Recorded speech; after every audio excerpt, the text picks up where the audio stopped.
Você já se perguntou por que alguns cristãos do passado pareciam tão cheios do Espírito Santo? Como viveram de forma tão intensa e frutífera? Hoje, vamos ver 5 hábitos que eles tinham em comum e como você pode aplicá-los hoje mesmo.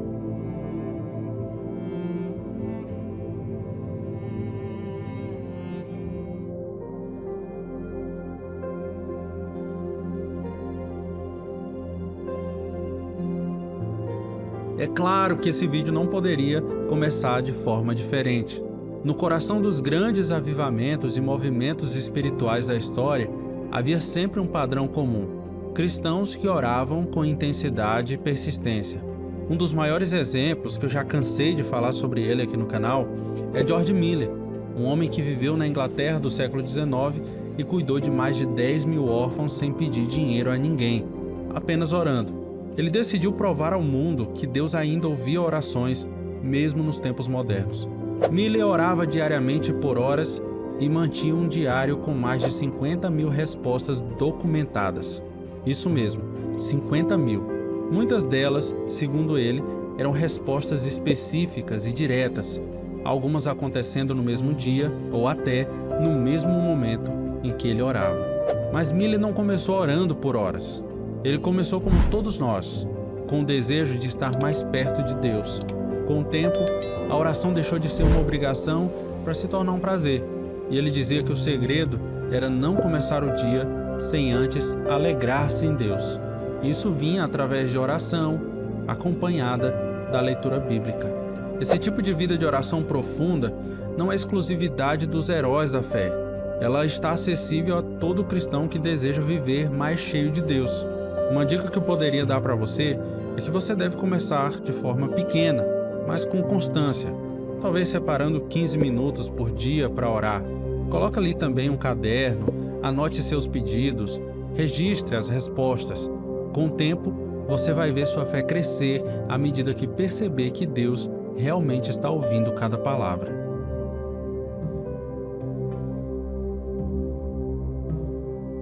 Se a oração era um ponto em comum entre os heróis da fé, a leitura da palavra também.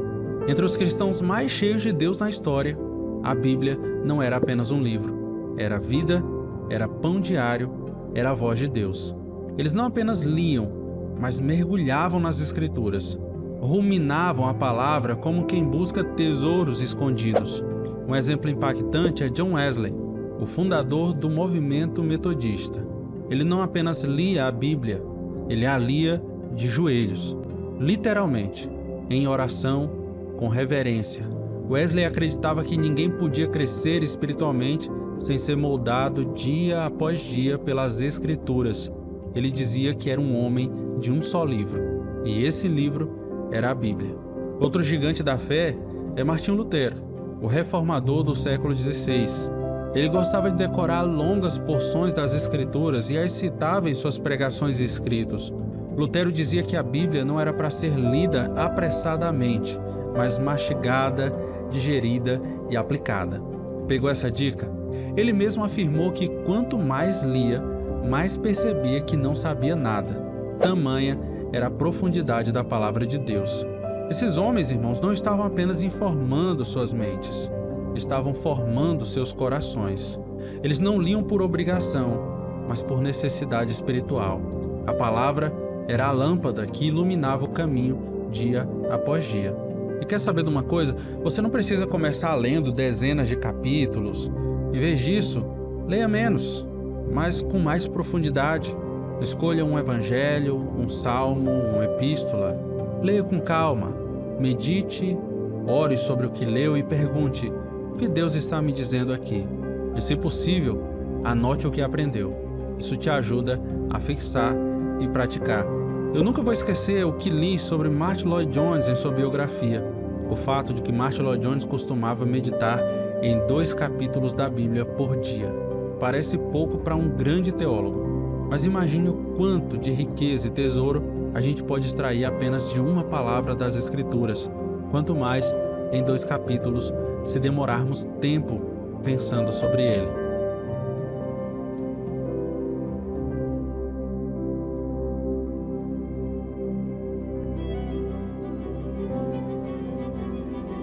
Não é à toa que eles são chamados de heróis da fé e são conhecidos em todo o mundo. A maioria deles tinha um coração missionário. Os cristãos mais cheios de Deus ao longo da história nunca guardaram sua fé só para si. Eles entenderam que quem foi alcançado pela graça vive para alcançar os outros. O coração deles ardia por ver Jesus conhecido em todos os lugares. Um nome que ecoa até hoje é David Livingstone, médico, explorador e missionário britânico do século XIX. Ele decidiu levar o evangelho até os cantos mais remotos da África, mesmo enfrentando doenças, perseguições, solidão e dificuldades extremas. O seu lema era claro: Cristo morreu por mim, e se eu tiver 1000 vidas, nenhuma delas será demais para retribuir esse amor.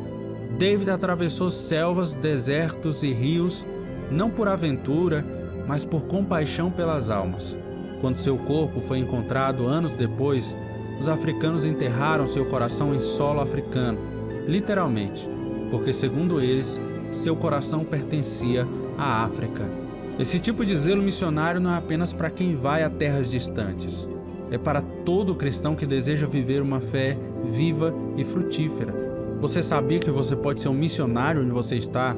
Comece orando todos os dias por 2 ou 3 pessoas. Pode ser do seu convívio, pessoas que ainda não conhecem Jesus. Peça oportunidades para conversar, servir ou testemunhar. Muitas vezes, a missão começa com um gesto simples. Uma conversa no ponto de ônibus, uma oração silenciosa no trabalho. Deus usa quem está disposto. A fé cresce quando é compartilhada. Um coração missionário é um coração que se parece com o de Cristo.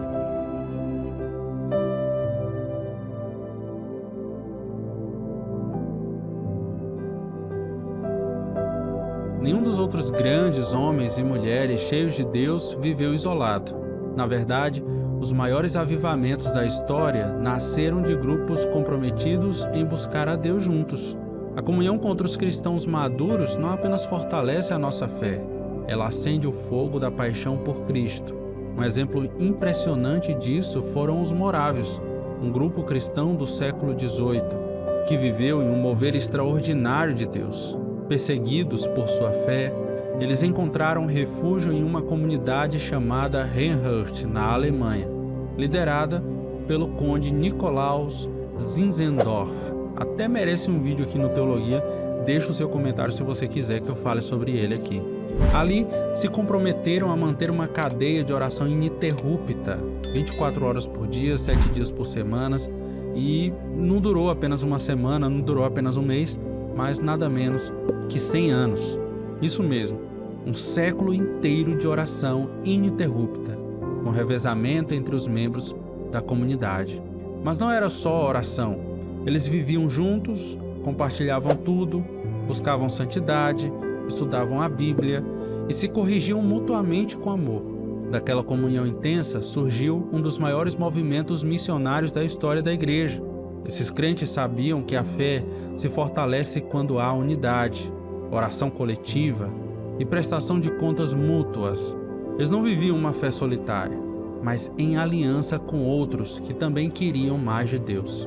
Se eu fosse te dar uma dica, não ande sozinho. Participe de um pequeno grupo de discipulado. Comece a se reunir com 1 ou 2 amigos comprometidos em orar e estudar a palavra. Participe mais da sua comunidade. Compartilhe suas lutas, fortaleçam uns aos outros, cresçam juntos. Deus age poderosamente quando 2 ou 3 estão reunidos em seu nome. A comunhão cristã verdadeira não é só estar junto, mas é caminhar juntos, rumo a Deus.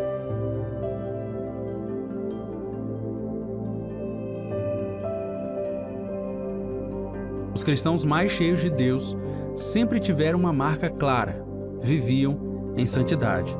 Claro que não poderia faltar. Eles levavam Deus a sério, irmãos. E por isso, eles levavam o pecado a sério também. Renunciavam prazeres passageiros para viverem algo maior. A santidade não era peso, era privilégio. Não era rigidez, era paixão por agradar ao Senhor. Um exemplo poderoso é o de Leonard Ravenhill, um pregador do século XX, conhecido por seu chamado à oração e santidade. Ravenhill vivia com simplicidade, Oração e Renúncia. Ele é muito conhecido, sua história é bastante conhecida. Suas mensagens eram cortantes, mas ungidas. Ele acreditava que o cristão, que quer ser cheio de Deus, precisa abrir mão de tudo que esfria seu amor por Cristo, mesmo que isso não seja necessariamente errado aos olhos do mundo. Ele costumava dizer: se Jesus tivesse pregado o mesmo evangelho que muitos pregam hoje, ele nunca teria sido crucificado. Antes dele, os puritanos já viviam com essa mesma visão. Buscavam ser santos como o Senhor é santo, não para impressionar os outros, mas porque o amor de Deus os constrangia. Eles jejuavam, confessavam pecados uns aos outros, renunciavam ao orgulho, à vaidade, ao comodismo, tudo para se parecer mais com Cristo. Se eu fosse você, eu me perguntava: o que tem me afastado da presença de Deus? Pode ser um hábito, um vício, uma distração, um pecado oculto. Comece renunciando uma coisa, uma distração que ocupa seu tempo com Deus, por exemplo. Substitua por algo que alimente sua alma. A santidade é um processo, mas começa com decisões conscientes e um coração disposto. A santidade não é viver como um monge, é viver como alguém que deseja agradar ao Pai em tudo. E quanto mais você renuncia ao mundo, mais cheio de Deus você se torna. Pense comigo, irmãos. Esses hábitos não são para supercrentes, mas para qualquer cristão cheio do Espírito de Deus. E eu quero te desafiar. Nos próximos 7 dias, aplique pelo menos um desses hábitos na sua vida cristã. Qual desses hábitos você mais precisa aplicar hoje?